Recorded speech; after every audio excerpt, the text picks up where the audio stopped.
The Psychology of Staying Broke. The true story of a man who earned millions and died in debt. By the time Daniel Mercer died, his bank account had less than $400 in it.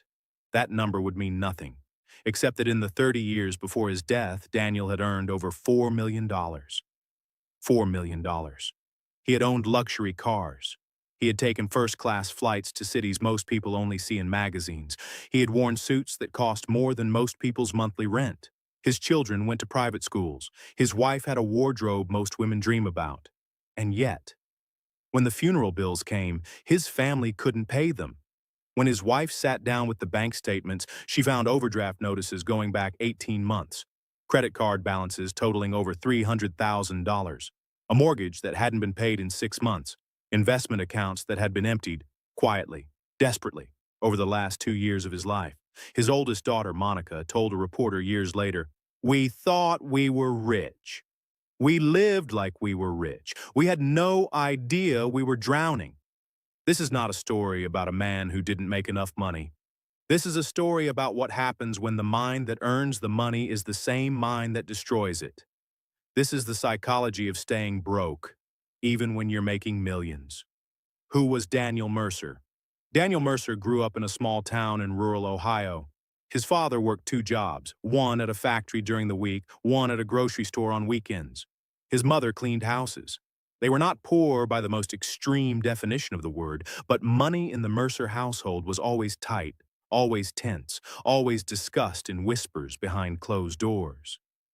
Daniel remembered as a child watching his father sit at the kitchen table on Sunday nights, staring at bills spread across the table like a losing hand of cards. He never said anything. He just stared. And then he would fold them up, put them back in the envelope, and go to bed. That image never left Daniel. What it taught him, without anyone saying a single word, was that money was something that defeated you, that no matter how hard you worked, the bills would always be waiting. That financial struggle was simply what life was. Psychologists call this a money script, a deeply held, often unconscious belief about money formed in childhood that drives every financial decision you make as an adult. Daniel's money script was simple and devastating. No matter what I do, it will never be enough. He carried that belief out of Ohio, through college on a partial scholarship, into a sales career that turned out to be extraordinarily lucrative. By the age of 32, Daniel was earning $240,000 a year. By 37, after moving to a larger firm in Chicago, that number had crossed 500,000. He had done what his father never could. But here is what nobody tells you about money scripts. Earning more money does not erase them. It amplifies them. When Daniel's income grew, something interesting happened. Instead of feeling secure, he felt exposed. Instead of feeling like he had finally arrived, he felt a constant gnawing anxiety that it could all disappear tomorrow. Because deep inside, in the part of his mind formed by those Sunday nights watching his father stare at envelopes, Daniel did not believe he deserved this money. He did not believe it was permanent. He did not believe it was real. And so he did what millions of people do when they don't trust that wealth will stay. He spent it before it could leave him. The first car was a Mercedes, reasonable enough for someone at his income level. The second was a Porsche. For the weekends, he told his wife, Rachel.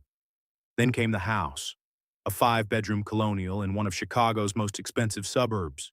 They could afford the mortgage, technically, as long as everything stayed exactly the same. But things never stay exactly the same. There is a term behavioral economists use called lifestyle inflation, the phenomenon where every increase in income is immediately matched and then exceeded by an increase in spending. Most people understand lifestyle inflation as a budgeting problem. It is not. It is a psychological problem.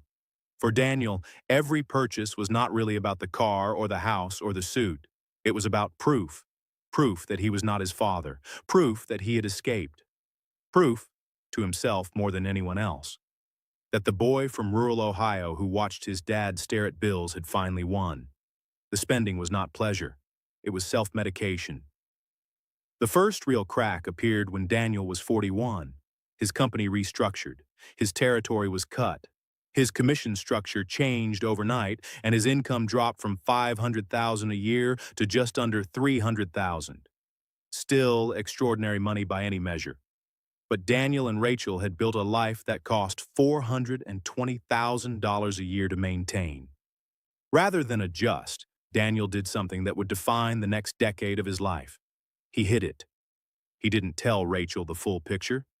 He started moving money between accounts to make balances look healthier than they were.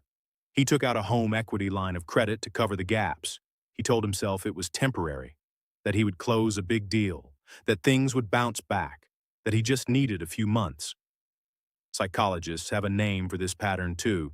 It is called financial avoidance, the tendency to ignore, deny, or escape financial problems rather than confront them directly. And it is far more common than anyone admits. Studies suggest that nearly 60% of Americans would rather avoid thinking about their finances altogether than face the numbers directly. The anxiety produced by looking at a difficult financial situation is so intense that the brain treats avoidance as the safer option.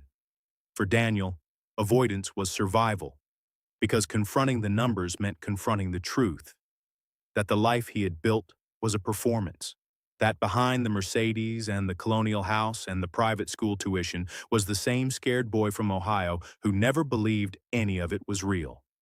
And that was a truth Daniel Mercer was not ready to face. So instead, he borrowed. And then he borrowed to cover the borrowing, and the hole got deeper. By 47, Daniel's financial situation had become catastrophic. The home equity line was maxed. 3 credit cards were within weeks of their limits. The private school fees were 2 terms behind, and his income, after a second restructuring at work, had dropped again. Rachel found out the truth, not from Daniel, but from a letter, a collections notice for a credit card she didn't know existed. She sat at their kitchen table, the same kind of table Daniel had watched his father sit at as a child. And she spread the statements out in front of her like a losing hand of cards. The parallel was exact. And Daniel, standing in the doorway watching her, felt something break open inside him. He had become his father. Not in income, not in profession, not in zip code, but in the thing that mattered most, in the relationship with money that lived inside his chest. He had carried his father's money script across 30 years and $4 million and delivered himself to the exact same place. The argument that followed was not really about money. It was about identity, about shame, about the gap between who Daniel had performed being and who he actually was. Rachel did not leave, but something between them shifted permanently. Daniel began seeing a therapist, not a financial advisor, a therapist who specialized in money psychology. And in those sessions, for the first time in his life, Daniel began to understand what had actually happened to him. His therapist explained it plainly. You never dealt with the belief. You just earned more money on top of it. The belief was always in charge. Daniel's story is not unique. Research from the National Endowment for Financial Education shows that the majority of lottery winners, people who receive sudden, massive windfalls, are broke within 5 years. Studies of professional athletes show that within 2 years of retirement, over 70% are either financially stressed or completely broke. The numbers change. The psychology doesn't. Because here is what Daniel's story teaches us about the real reason people stay broke. It is never really about the money. It is about what you believe money means. It is about what you believe you deserve. It is about the stories you were handed as a child about what wealth is, who gets to have it, and what happens to people like you when they get too much of it. Daniel's money script told him wealth was temporary, so he spent it before it could leave. Some people carry scripts that say wealth is evil, so they sabotage every opportunity unconsciously. Some carry scripts that say rich people are greedy and they stay broke to stay good. Some carry scripts that say money causes conflict, so they avoid building it to keep the peace. None of these scripts live in spreadsheets. They live in the body, in the gut feeling that tightens when you check your bank account, in the impulse purchase that feels like relief, in the avoidance that feels like protection. And until you identify the script, until you drag it out of the shadows and look at it directly, no amount of income will save you, because you will always find a way to return to what feels familiar, even if familiar means broke. Daniel Mercer died at 59, a heart attack, stress-related, his doctor said. At his funeral, his daughter Monica stood up and said something that has stayed with everyone who heard it. My father was the hardest working man I have ever known. He just never learned that working hard and building wealth are two completely different skills. One lives in your hands, the other lives in your mind. If Daniel's story feels familiar, if something in it touched something in you, then this channel was built for you. Because every week on Wealth Tales Hub, we tell the real stories behind money. Not the highlight reels, not the overnight success myths. The real stories, the psychology, the patterns, the moments where everything changed. Because the truth is, your financial future is not determined by your income. It is determined by the story you believe about yourself and money. And stories can be rewritten. Subscribe to Wealth Tales Hub, hit the notification bell, and join us next week for another story that might just change the way you see money forever.